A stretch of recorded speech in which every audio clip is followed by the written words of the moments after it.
আসসালামু আলাইকুম রহমতুল্লাহ বারাকাতু। আজকে বিশেষ একটা গুরুত্বপূর্ণ একটা বিষয় নিয়ে আপনাদের সম্মুখে হাজির হয়ে গেছি আমি।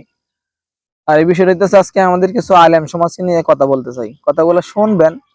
যদি আমার কথাগুলো যুক্তিসম্মত হয় তাহলে কমেন্ট করবেন, লাইক শেয়ার সব করার জন্য সকলকে আজকে অনুরোধ করতেছি। আর অনুরোধ হইতেছে যে ভাই, যে আমরা সকলেই তো উলামায়ে কেরাম যারা আছি সকলেই এক সমান নয়। কেউ দুনিয়ামুখী, কেউ আখিরাতমুখী। আবার এর ভিতরে আবার কিছু মানুষ আছে আমরা ন্যূনতম লেখাপড়া না করি আমাদের বিভিন্ন টাইটেল আমরা লাগাই দিই। অনেকে হাফেজ না হইয়াও দেখা গেছে কয়েক পারা পড়ে আমরা হাফেজ সাহেব নিজেরা দাবি করি, হাফেজ হিসেবে চলতেছি, আলহামদুলিল্লাহ। এরকম অনেকেই আছে আলেম হইছি না, মাওলানা হয় নাই, দাওরা পাস করি নাই, কয়েক ক্লাস পড়তেই আমরা টাইটেল লাগাই দিই আমরা মাওলানা হয়ে গেছি।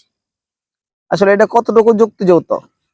আমরা উলামায়ে কেরাম যদি মানুষকে এভাবে ধোঁকার জালে বেড়া জালে যদি আমরা আটকায় রাখি আর নিজেকে জাহির করতে চাই, তাহলে আসলে এই জিনিসটা ঠিক নয়। মানুষকে আমরা ধোঁকা দিচ্ছি, আর ধোঁকার পর থেকে আমরা ফিরে আসার চেষ্টা করি।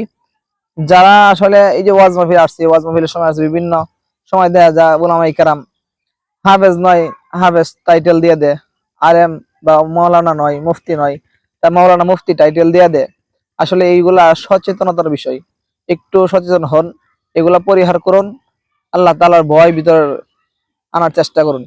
আর আমার ভিডিওটা আসলে লং হয়ে যেতেছে, তবুও বলে যাবো আপনারা আমার ভিডিও শেষ পর্যন্ত দেখেন।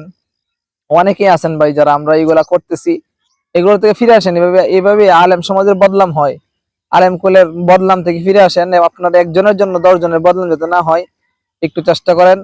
সকলের কাছে দোয়া চাই আমি আজকের মতো আমার এই ভিডিওটা, মানে প্রতিবাদী ভিডিও, যদি কারো কষ্ট লেগে তাকে মাফ করে দিবেন, সকলের কাছে মাফ চাই। আর ভালো লাগলে অবশ্যই ভিডিওটা শেয়ার করবেন, লাইক কমেন্ট করবেন ইনশাআল্লাহ। আসসালামু আলাইকুম রহমতুল্লাহ।